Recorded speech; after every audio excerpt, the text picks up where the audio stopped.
Vocês lembram aí, quem nos acompanha, e também nas reportagens da Juliana, do escândalo da ABIN paralela, a ABIN de Bolsonaro, né? Um esquema de espionagem ilegal de adversários investigados pela Polícia Federal. A mesma empresa, então, responsável por vender o software espião, aquele First Mile, para a Agência Brasileira de Inteligência, vendeu também para o Exército uma maleta espiã que permite interceptar ligações, ativar remotamente o microfone de celulares e bloquear comunicações sem autorização. A Ju vai trazer mais detalhes para a gente, mas uma das perguntas, Ju, não precisa responder agora, mas só para já lançar aqui para você, que o Edu fez, é que a gente fica se perguntando quem é que está na lista, né, da mira dessa ferramenta da maleta comprada pelo Exército, né? Não é difícil responder essa sua pergunta, Vivi. Provavelmente pelo que a gente sabe, né, o que está na reportagem, mas eu mesma já ouvi das pessoas que estão ali na frente, na linha dessa investigação, o uso combinado de ferramentas. Então, assim, a primeira coisa, respondendo sua pergunta diretamente, quem estava na lista do First Mile é meio que, acho que uma filtragem. Os alvos depois passavam para essa ferramenta, né, essa maleta, porque como é que ela se combina? Pelo que está descrito na reportagem, né, da Folha de São Paulo, depois, uma vez usado o First Mile para você geolocalizar onde as pessoas estavam conectadas na rede, essa maleta era acionada. Vamos supor, alguém queria monitorar o seu telefone, aí descobre que você está aí no ICL, em São Paulo, vai perto de onde você está, liga a maleta e todos os celulares que estão dentro do monitoramento no raio de 1 quilômetro vão ter o microfone ligado, podem ser invadidos de diferentes maneiras. Então, há uma combinação entre o First Mile e essa maleta, pelo que está na reportagem. Eu soube especificamente dessa maleta a partir dessa reportagem, mas desde o ano passado venho ouvindo como a Polícia Federal estava investigando o uso combinado das ferramentas para a invasão. O First Mile, inclusive na tradução, né, primeira milha, era só a porta de entrada. É só a primeira iniciativa da invasão. E aí uma coisa que foi repetida ali também, a possibilidade de que usa o First Mile, usa outras ferramentas. Agora a gente sabe dessa maleta. Eu soube de outras ferramentas também que aí fazem um monitoramento de internet, assim, fontes abertas, mas fazem um recolhimento inteligente disso, leituras. E aí isso gerava o quê? Dossiês. Eram feitos documentos, dossiês em torno de diferentes pessoas. Eu cheguei a ver por fontes documentos relativos, dossiês relativos a 2 pessoas ligadas ao governo. Uma delas, um ministro de Estado, que agora é ministro de Estado, mas que na época do governo Bolsonaro era um adversário político, né? E pelo que sabemos, já do que vazou da imprensa, não só os adversários do governo, como também alguns integrantes também. Bolsonaro não confia em ninguém. Então, todo mundo que ele quis monitorar entrou de algum jeito nessa lista para ser alvo de espionagem.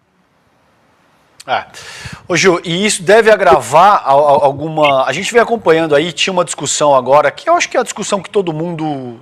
a gente está se debatendo ao redor desse tema. Está na hora de encerrar os inquéritos. A gente você disse na nossa última interação de que o segundo semestre deve ser muito mais agitado nesse sentido, talvez até alguma coisa já nesse próximo mês aí, ou talvez maio, junho. Como é que você sente essa questão? Você acha que, por exemplo, isso são provas cabais, certo?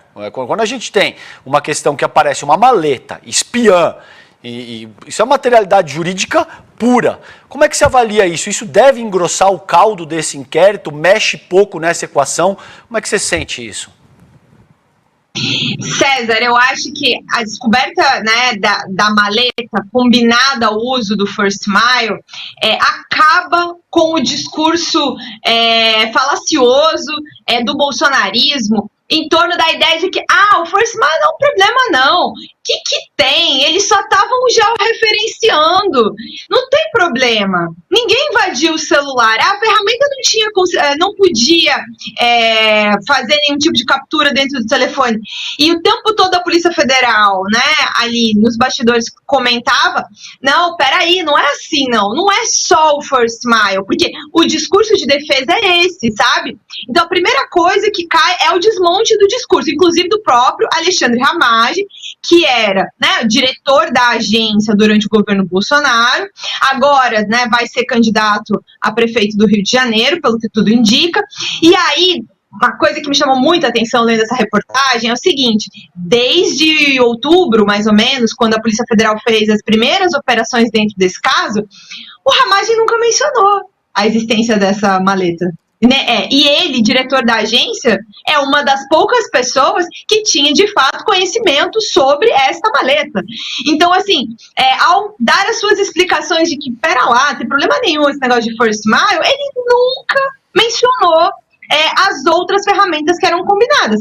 Claro, porque não interessa a defesa dele dizer que não, a gente fazia monitoramento, mas aí, só amarrando aqui com a sua pergunta, sim, acho que agora a gente está sabendo de mais detalhes do que está nessa investigação da Polícia Federal, mas, vamos lá, o Carlos Bolsonaro foi alvo de busca e apreensão, o próprio Ramagem, encontraram o computador da ABIN com o Ramagem, encontraram o computador da ABIN com outros assessores, fizeram uma arrecadação de provas imensa na operação em janeiro. Nada disso veio à tona ainda.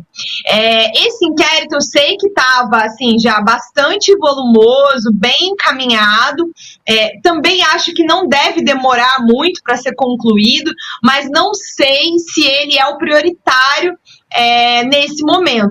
Tendo a achar que vamos da fila de produção, vem na frente antes a questão das joias, né, que deve ser concluída agora em maio, e a questão do inquérito do golpe de Estado, que tem uma previsão para ser concluída aí entre junho e julho. Então, mas os assuntos estão relacionados, as provas, enfim, acho que até a equipe de investigação, ela é, em parte, a mesma, se comunica, né? Então deve caminhar para uma conclusão não muito distante entre uma coisa e outra, mas com certeza vem muito mais prova aí sobre essa questão do monitoramento e a espionagem, né? Monitoramento é até uma palavra quase que doce para falar sobre o que efetivamente aconteceu. E onde também eles estão mais enrolados com o Supremo Tribunal Federal, justamente porque tentaram também fazer espionagem para cima de ministros do Supremo Tribunal Federal, viu, César? Então, ali é um dos maiores ali calcanhares de Aquiles do bolsonarismo, essa história em torno do uso de ferramentas para espionagem de modo ilegal. Boa, Ju, é isso mesmo. E em relação a esse cronograma, é isso que exatamente a Ju falou, que Guilherme Amado tinha trazido para a gente também. As joias devem sair agora em maio, César, e o golpe ali entre junho e julho. E só mais um detalhezinho ainda sobre a maleta, Ju, é que esse aparelho, sabe quem comprou o aparelho? Ou foi comprado na gestão de quem? Tá sabendo? Braga Neto. Quando ele era interventor ali no final de 2018, né, no Rio de Janeiro, e vamos lembrar que ele era o comandante, né, ali da intervenção, e também que mais tarde, né, no ano seguinte, virou ministro de Bolsonaro e depois candidato a vice na chapa de Bolsonaro. Então é mais um fio que se conecta a essa história da maleta. Você quer combinar? Vamos apurar também os valores, né, porque temos umas compras suspeitas de colete no Rio de Janeiro, de blindado, tudo que o Braga Neto bota a mão. É bom dar uma dupla checagem aí no quanto foi gasto e o preço de mercado do que o Braga Neto compra. Ju, você quer comentar mais esse ponto antes da gente ir para o segundo tema do Braga Neto? Ele ainda não apareceu com um envolvimento direto em torno da espionagem ilegal. Eu não sei se foram encontrados elementos que permitam fazer uma acusação sobre o Braga Neto, especificamente na espionagem, né? A compra da ferramenta em si não é um problema, né? A ferramenta em si não é um problema. Isso é uma coisa que é repetida o tempo todo pelas autoridades ali. É o uso né? A questão é como ela foi usada, de que maneira, com que determinação, com que bases legais, porque esse também é um outro detalhe muito importante do ponto de vista criminal, que tem a ver com essa questão da ABIN. A ABIN não pode fazer investigação criminal de cidadãos brasileiros, né? Quem faz isso são a Polícia Federal, o Ministério Público. A ABIN faz inteligência de Estado. Proteção ao Estado. Então, esse é um outro componente de problema em torno dessa história. Agora, Braga Neto vai ter bastante problema criminal. Tem essa questão que o William falou ali sobre a questão, é um inquérito que tem a ver com a questão dos coletes, tem também o próprio envolvimento dele na questão do golpe de Estado, que deve vir à tona, a gente já começou a ver um pouco na Operação Tempus Veritatis, em fevereiro, mas ainda não sabemos nos detalhes tudo que a Polícia Federal descobriu sobre o Braga Neto, viu? Pessoal, deve vir muita informação da conclusão desses inquéritos. Boa, Ju, e bom você se lembrar, realmente não apareceu nada, né, em relação ao nome dele, é que chama atenção, né? Sempre a gente vê, né, ultimamente na história recente do Brasil, né, que não tem um ponto solto, né? Nunca tem, sempre tem algum tipo de ligação, então é mais pra gente... Não ter vindo à tona só ainda, viu, Vivian? É isso que eu quero dizer, até este momento é o que sabemos.